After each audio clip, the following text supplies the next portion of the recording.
lot of us, potential does not pay attention to your prayers. It actually distracts you. There is a way that appears to be right, but in the end it leads to death. Times the bravest thing you'll ever do is leave. Times the bravest thing you'll ever drain me. The truth, when you heal, the people who...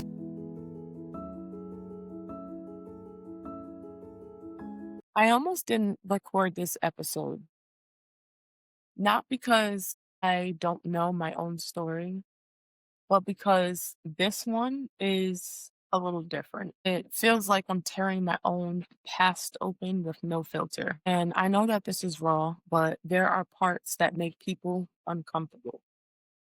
I know that there are going to be some people that are angry with me, but here's the truth. This isn't about protecting anyone's feelings.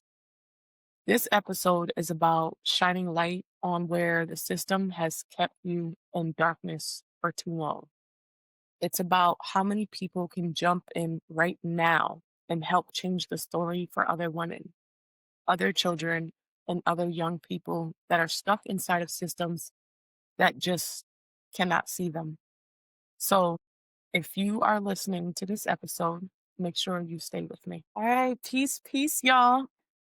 It's your girl, Nchukym Bee, and welcome back to another episode of Truth, Trust, and Trajectory. Today, we're not having an easy conversation, and it's not going to be pretty. Today is about what happens when children who have already been hurt are handled and handed over to a system that treats them like problems instead of people. I want to talk about foster care today and also about self-worth and how it shapes the decisions that we make, not just as kids, but as adults living in survival mode. Before I dive into my story, I want to tell you guys something that most people don't realize. In the US, about 400,000 children and youth are in foster care at any given time. And research shows that between 50 and 80% of those children meet the criteria for a mental health disorder, whether that be some form of anxiety, depression, PTSD, or behavioral challenge, compared to about 20% of children outside of foster care. That is the national context. And it matters because it shows that this is not rare. This is systematic. So I was 13 when I entered into the foster care system. And you might be surprised when I say this, but at first it felt like a huge sense of relief for me. The reason why is because I had a very estranged relationship with my mom. At 13, I was severely depressed, so I had multiple suicide attempts and I was borderline suicidal. At that time, I was a cutter. So when foster care came, I thought that someone might finally see how bad it was for me. I thought that someone was finally going to save me. But here's the one thing that research backs up. The majority of children who enter foster care have already experienced heightened levels of trauma, abuse, neglect, and instability, even before the system ever gets a hold of them. Around 90% of kids in foster care have experienced at least one traumatic event, with nearly half reporting 4 or more types of complex trauma. So my mind was already in chaos long before I walked into the doors of a group home. And somewhere between year 1 and year 6, I came to the conclusion that nobody was coming. Foster care didn't save me. It made me feel even more alienated, not only from myself, but from society. At the time, I didn't have the language, but I do now. I felt discarded, like I was a nuisance, a problem, and unwanted. The belief that I carried with me for years, not just in my adolescence, but well into adulthood, was that I was disposable. And I didn't realize then that that belief would shape years of decisions. that I made. So, one of the most dangerous lessons foster care teaches you is how to perform. Because the truth is, when you're a kid who has been hurt, last thing you learn is how to, the last thing that you learn is how to say the emotion that you're feeling. I learned very early that being honest was not safe. If you said what really happened, the pain, the abuse, the fear, it would be written down, twisted, and then used against you. So I learned to say what people expected me to say. I learned to look like I was okay, even when I was screaming for help on the inside. And I learned how to perform wellness instead of actually feeling safe. I never healed in foster care. I learned how to perform and to lie convincingly. There's psychological data showing that foster youth have higher rates of emotional and behavioral challenges precisely because their trauma is not processed in safe spaces. I need you guys to sit with that for a second. Okay. So I want to go a little bit more into my actual story. When I was about 15 or 16, I was trafficked by a relative, someone that was really close. He essentially sold me to a pimp that lived in New York City. Directly after getting out of that situation, I ran into a woman who told me that she was going to help me. What she did instead was she took me to another pimp. While there, and it was less than 24 hours. But, a lot of my experiences at that time, I was abused and violated and raped. Probably like 13 hours after I was able to get out, and I ended up going back to the police station, not back to, but where the lady had found me. There was a police station inside. So I found my way back there.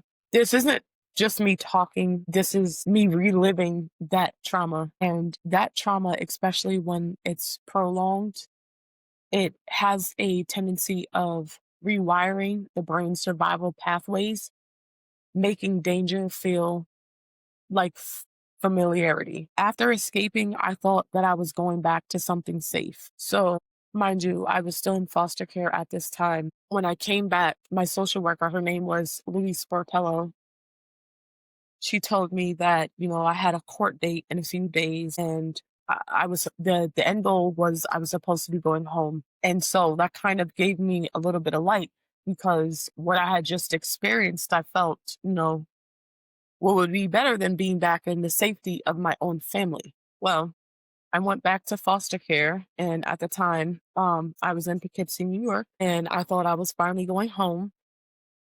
And what ended up happening is my mom, she never showed up. Instead, she sent a letter to the court, and this is non-verbatim, um, but she let them know that I was too much to handle and that she wasn't going to let me come back home. And some other things were mentioned in the letter. As I'm trying to remember the exact experience, I can feel the way that it felt, but I don't remember exactly what was said. I do know that she made mention of my experience in the city prior to, and that essentially I put myself in that position, which she wasn't wrong, but I was a child. So I think over time I've learned to compartmentalize parts of that moment because I didn't have, and I think if I'm being honest, I still don't have the complete tools to compartment to process it. What I do remember is at that time after the court date,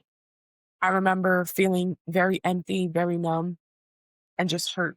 And I think that was the moment that I decided, fuck the world, right? Because if it's fuck me, then it's fuck you. So this is the part where people love to ask, why didn't you just make better decisions? Why didn't you choose better? I want to break something down for you because when you've been told through systemic experience that you don't matter, that adults will not show up, that vulnerability gets punished, your brain does something and it starts to learn to adapt. The adaptation for me, it looked like risky relationships. It looked like attachments where there shouldn't have been an attachment in the first place. And that adaptation looks like seeking love in places that never intended to give it. So, yes, after the court date, I continued to make choices that didn't serve me. And in the middle of all that chaos, I ended up getting pregnant with my oldest son. So, not only did I get pregnant with my son, and I got placed upstate New York in a foster home for pregnant girls, I also had to testify in front of the grand jury when I think I was either 3 or 4 months pregnant with my oldest son. So I just want you guys to take a second and imagine this. Imagine being a child, carrying a child, and having to tell your story to adults that don't see you as a whole person. For me, that wasn't just traumatic, it was a systemic failure. So I think some people assume that becoming a teen mom is the worst thing that can ever happen to a kid. And I'm going to tell you guys,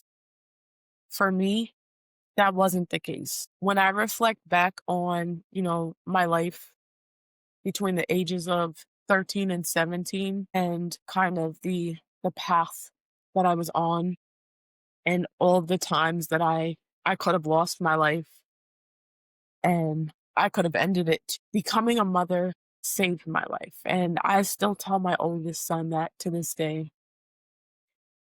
He did. He saved me. My oldest son gave me purpose when nothing else did.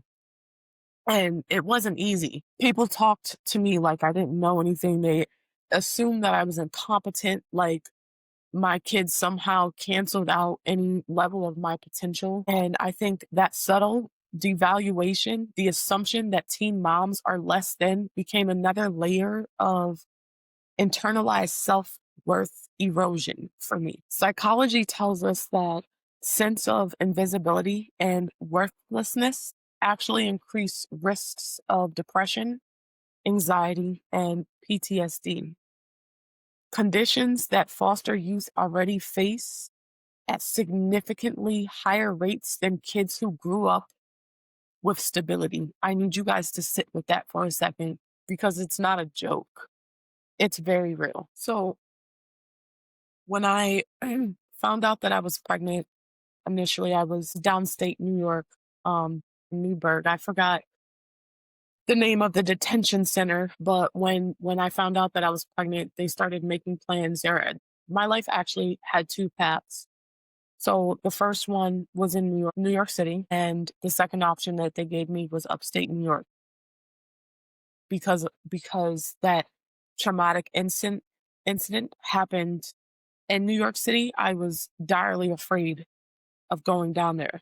So I chose Albany, New York, and I was placed at Catholic Charities, and it really felt like a cute little prison to me at first. But there was definitely something different. There were girls who looked like me.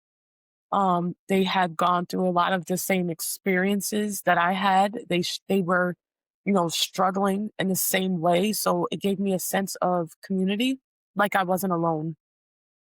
And I had a staff member, her name was Esther.